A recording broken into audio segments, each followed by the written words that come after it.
Towers here with this Wednesday's weekly Words of Wisdom. We are still covering Think and Grow Rich by Napoleon Hill. This is now the fifth step towards riches, which is imagination. Actually, one of my favorite steps, because with imagination, it actually allows you to just get in that creative space, to get in that place where most people actually don't like to go because we're not taught to go. So let's talk about how we use imagination, how we use that next step towards riches to obtain the things that we want. So I'll back up to go forward. We started off with step one, which was desire, right? Step two, which was faith. You got to have some sort of faith or belief in the thing that you're aiming to obtain. Next, there was the auto-suggestion. How you acquire faith is through auto-suggestion. Now that's talking about the things that you're talking about, kind of repeating things back to yourself over and over. Last week we actually covered specialized knowledge. So what is it that you're good at? What is it that you'll know better than anyone else will know? What is it that you've been training yourself to do? What's that special place, that special thing that you've got that knowledge on that people will pay you for, right? What is that? That's specialized knowledge. So now it turns into imagination. So how do we actually get the things that we want to kind of come into fruition, aside from the steps that we're taking? How do we actually put the plans in place? How do we actually make the dreams come true? How do we go about taking these actions? Well, that's using your imagination. There isn't always a roadmap for every single thing that a person wants to do. Sure, if you know that you want to be a teacher, for instance, that you need to go to high school, you need to get your degree, you need to go to college, you need to major in some sort of educational program, and then maybe go and get your master's for that educational program. For those things, there's typically a roadmap, right, in terms of how to acquire the end result, which is to be able to teach. Now, there's one thing to just sit in front of a classroom. Let's use that teacher example for a moment. There's one thing to just use that example of teaching, that initial roadmap that you're given, to just go and teach. And there's another thing to bring a new level of creativity into the classroom, bring in a new way of learning into the minds of tomorrow. So how do you do that? You use your imagination. I watched a video once where a teacher would come up with special handshakes to engage every single student that walked into his class. So every student that walked in had a different type of handshake. Something was different with every single one. And he used his imagination because he said, well, how can I further engage the students in learning? How can I get them to want to come to class? Not just to get the book knowledge, but to actually want to be physically and mentally and emotionally present in the classroom so that he can actually receive the lesson. And this teacher came up with that method of having a special handshake for every single student that came into the class. Look it up on YouTube or just Google special handshakes by teacher, and I'm sure that video will be pretty close to the top. That's a teacher that used their imagination. So with imagination, Napoleon Hill considers that the workshop to actually give shape to desires. So it's the workshop of the mind. It's where the pieces start to get put together. Yes, you've got the desire in place. You know that you want a certain amount of money by a certain amount of time, but you say, well, maybe this one way isn't the only way to get it. That's where your imagination starts coming into play. When we talk about the workshop, imagination being the workshop of the mind, think about, for instance, Santa's workshop. Right? Everyone as a child at some point watched the Christmas special, whether you believe in it or not. It's not the concern here. But you would see all the elves in there working on something, bringing these toys, which were ideas at some point, and then giving them form, right? So I like this chapter specifically because it allows people to get into a space and a place where you can essentially think and be more childlike. It's not necessarily something that's promoted in many type of work environments as adults, and definitely as children growing up. You're typically taught under one method in terms of how to think, how you should think about solving problems. But the reality of it is, as the old saying goes, there's more than one way to skin a cat. Which brings me to another book that I just mentioned quickly, a book called Cracking Creativity. Right, Cracking Creativity.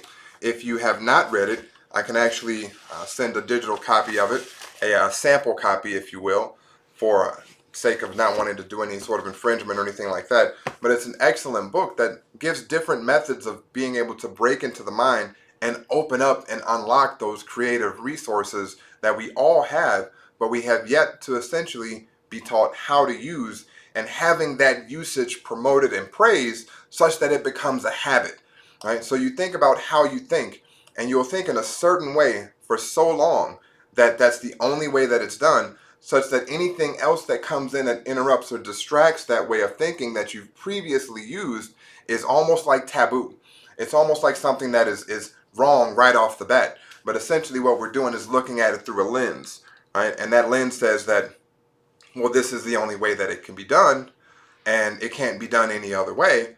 So that way it's got to be wrong. Well, if you were to use your imagination and imagine a perfect scenario for something, let's just say building a house, right?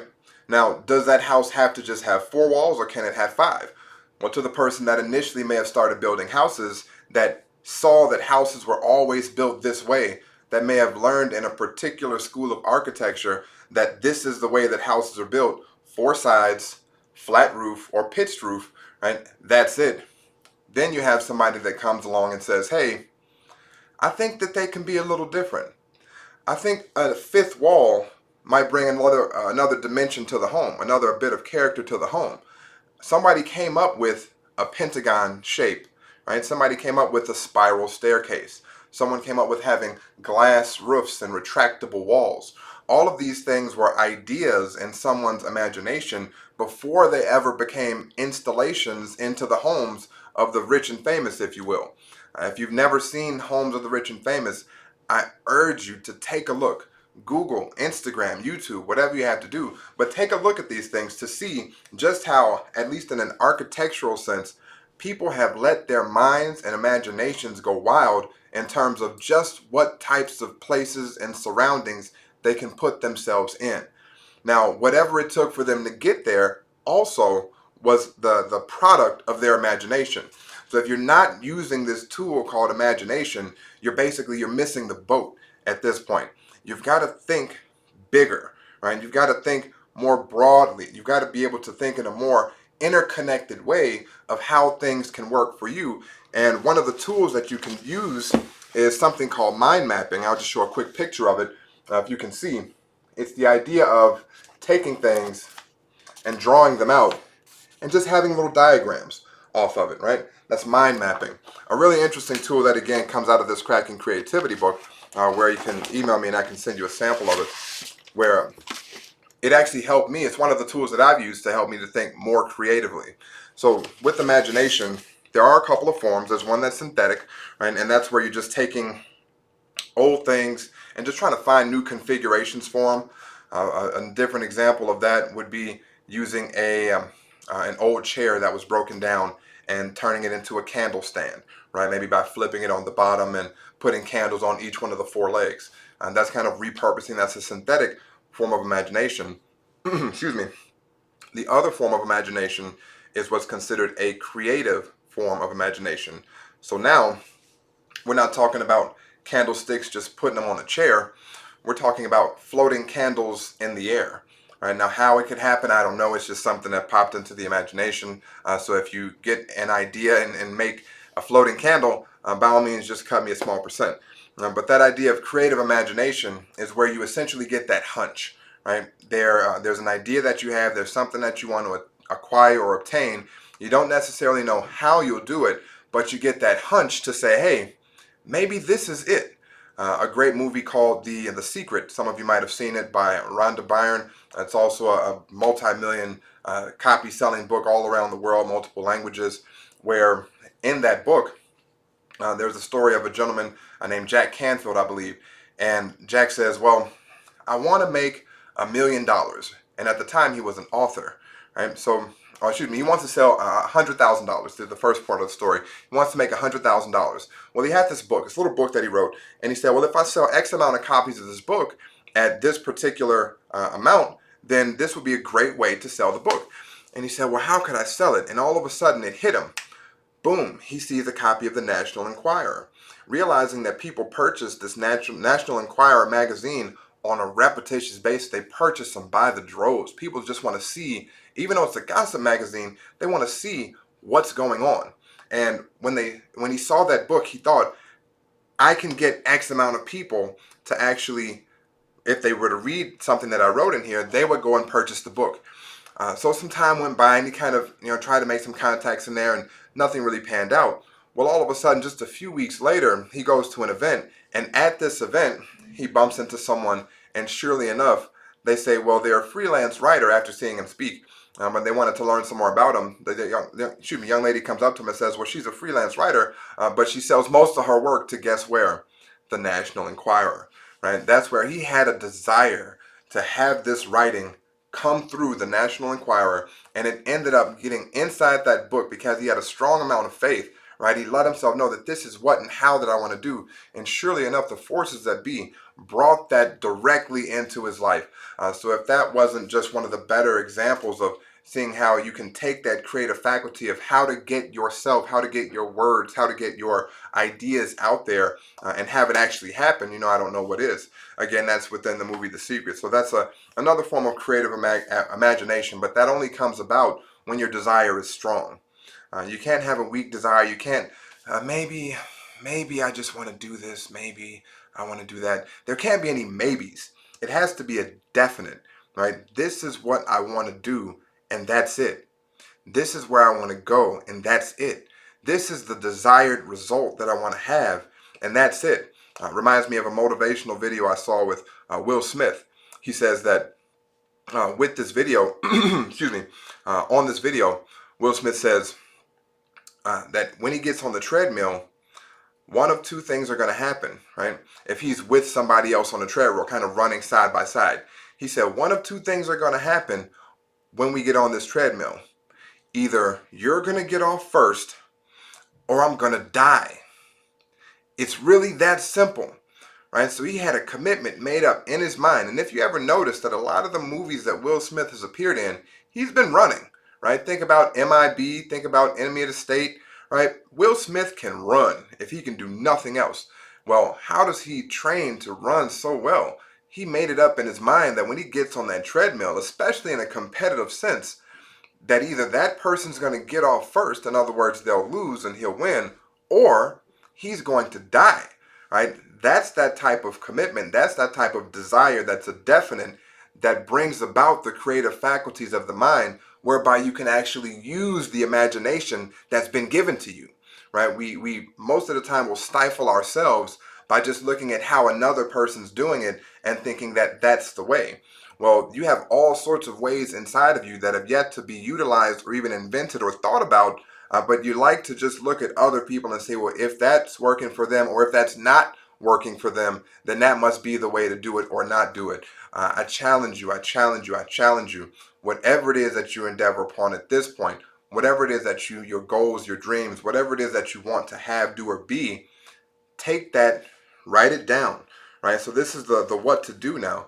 When it comes to imagination, you have to have that strong desire behind it. So what do? You write it down. Make a circle diagram, do the mind mapping if you like, but find different ways that people have achieved in these areas, and then think of ways that they haven't thought of, right? Sometimes you look at what people have done for inspiration on another way of how to do it. That happens too.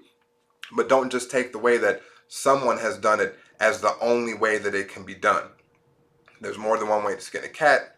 There's more than one way to build a business. There's more than one way to do just about anything that you can imagine. And it's up to you to use your imagination to actually find that way. So just kind of wrapping up here, think about every building that you've ever seen built, every song you've ever heard sung, every piece of electronic, the phone that you're on right now, the iPads, the cameras, right? All of these things, these were all tools, these are all products of someone's imagination that at some point said, I can see wirelessly transmitting pictures from this piece of plastic and silicone and electrodes and whatever through some wireless device, i.e. the modem, all the way across the country to the people that are in Houston watching this now, in California watching this now.